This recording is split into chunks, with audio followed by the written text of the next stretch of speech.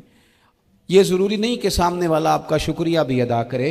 हज़रत आयशा सिद्दीक़ा रज़ी अल्लाह तआला अन्हा, अम्मा जी एक कनीज़ रखी हुई थी, हज़रत उस्मान गनी ने दी थी कि आपकी खिदमत करेंगी। तो वो कनीज़ कहती है कि अम्मा जी तो मेरी भी रोटियां पका देती थी। वो तो मेरे लिए भी खाने का एहतमाम कर देती थी, लेकिन कोई दरवाजे पे अगर मांगने आता तो हज़रत आयशा सिद्दीक़ा मुझे कहती इसे खैरात दे आओ। तो मैं कहती अम्मा जी ये काम तो लोग दौड़ के करते हैं और आप ये मुझे कह रही है मैं कर दूं। तो हज़रत आयशा फरमाती जब कोई बंदा किसी को देता है तो वो शुक्रिया अदा करता है। मैं चाहती हूँ वो शुक्रिया भी तेरा ही अदा कर जाए, मैंने जो अजर लेना है वो रब की बारगाह से लेना है। तो मेरे भाई अपनी ज़िंदगी में थोड़ा सा तो दिल बड़ा करें, थोड़ी थोड़ी गुंजाइश पैदा करें। और ये ज़रूरी नहीं कि उस बंदे का आपसे बड़ा अच्छा सलूक ही हो, ना भी हो उस गरीब का सलूक अच्छा, तो बाज़-औक़ात बंदा गरीबी में तल्ख भी तो हो ही जाता है ना। बाज़-औक़ात इंसान पे गुर्बत ज़्यादा आ जाए तो उसकी तबीयत भी तो, बीमार आदमी सख्त भी तो हो जाता है। तो मेरी आपसे ये गुजारिश है कि ये जो दिन चल रहे हैं वो हमारे यहाँ हमारे हुक्मरान कहते हैं मज़ीद सख्त फैसले करने पड़ेंगे। वो मैंने कहा तुम्हारे लिए तो आसान है, इसलिए कि तुम तो जिस दफ्तर में बैठ के फैसला करते हो उसकी तो बत्ती कोई नहीं जाती, तुम्हें क्या पता हो, वहाँ तो एसी भी 1 मिनट के लिए बंद नहीं होता। ये तो उससे पूछो बाप से कि जो ईद से पहले अपनी बीवी से मशवरा कर रहा है कि ईद आ गई है, अगर बेटी के घर कपड़े ना भेजे तो उसकी सास बातें करेगी। ये छोटी ईद गुजरी थी ना, तो हमारे यहाँ कुछ लोग समझते हैं कि सखावत सिर्फ रमज़ान में ही करनी है और रमज़ान में सवाब ज़्यादा है, वरना राशन वंडन वाले लोग को ईदों बाद भी भूख लग दीजिए, ईद के बाद भी उसी तरह ही गरीब के साथ पेट होता है, लेकिन तवज्जो नहीं। एक तो ज़ौक़ इल्म पैदा करें, एक अपने घर में इत्मीनान का माहौल लाएं। तीसरी गुजारिश ये है कि महंगाई और सख्ती के इस दौर में अपने मुसलमान भाइयों का, अजीज़ों का, अहले मोहल्ला का हाथ बटाएं, प्यार करें। अल्लाह के हुजूर दुआ है अल्लाह हमारी इस हाज़री को कबूलियत का शरफ़ अता करे। आखिर दावा या अनिल हम्दुलिल्लाह रब्बिल आलमीन। साहब से दस्तार बंदी का शरफ़ हासिल कर रहे हैं हाफिज मोहम्मद अबू बकर साहब। हाफिज मोहम्मद अबू बकर साहब जी। हाफिज मोहम्मद अदनान काशिफ साहब। हाफिज मोहम्मद अदनान काशिफ साहब किबला पीर साहब से दस्तार फजीलत हासिल करने का शरफ हासिल कर रहे हैं हाफिज मोहम्मद अदनान काशिफ साहब। इसके बाद हाफिज अहमद रजा साहब। हाफिज अहमद रजा किबला पीर साहब से दस्तार बंदी का शरफ हासिल कर रहे हैं हाफिज अहमद रजा।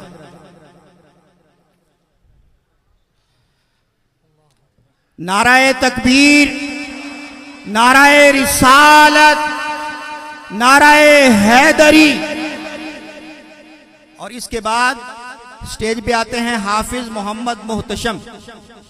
हाफिज मोहम्मद मुहतशम साहब किबला पीर साहब से दस्तार बंदी का शरफ हासिल करेंगे हाफिज मोहम्मद मुहतशम साहब। अजीजान गिरामी, इन बच्चों के वालिदैन बड़े खुश नसीब हैं, वक्त बहुत कम है। इंशाअल्लाह जो बयान है वो तो हम पीर साहिब की जुबान मुबारक से समाअत करेंगे। इन बच्चों के वालिदैन जब कल क़यामत का दिन होगा, इन बच्चों के वालिदैन को अल्लाह रब्बुल इज्जत बेश कीमत लिबास अता फरमाएगा और बेश कीमत ताज अता फरमाएगा। इन बच्चों के वालिदैन पूछेंगे मौला ये किस अमल का बदला है? अल्लाह रब्बुल इज्जत फरमाएगा जो तुम्हारे बच्चों ने कुरान हिफ्ज किया मैंने उसके बदले में तुम्हें ये इज्जतें अता फरमाई है। अजीज आने गिरामी,